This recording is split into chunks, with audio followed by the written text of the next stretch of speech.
டாஸ்மாக் கடைகளை மூடினால் முதலில் பாதிக்கப்படுவது சீமான் தான் என EVKS இளங்கோவன் விமர்சனம் செய்துள்ளார்.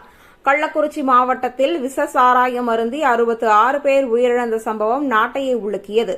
இதையடுத்து டாஸ்மாக் கடைகளை மூடி மதுவிலக்கை அமல்படுத்த வேண்டும் என்ற கோரிக்கைகள் தீவிரமாக எழுந்தன.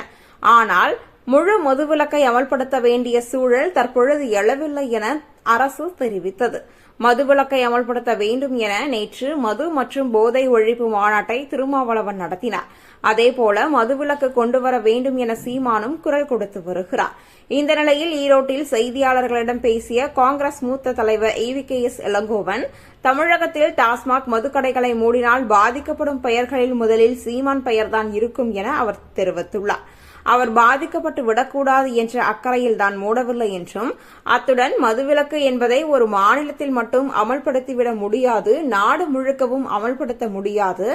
ஏனெனில் இந்தியாவில் முழு மதுவிலக்கு என்பது எப்பொழுதும் இருந்தது கிடையாது. மதுக்கடைகளை மூடினால் கள்ளச்சாராயம் காய்ச்சி விற்பது அதிகரித்துவிடும். ஏனெனில் மது குடித்து பழக்கப்பட்ட 80% பேர் அதற்கு அடிமையாக இருக்கிறார்கள் என்றும், மது அருந்தவில்லை எனில் அவர்களின் உடல்நிலைக்கும் மனநிலைக்கும் பிரச்சினை ஏற்படும் என்றும் கூறியுள்ளார்.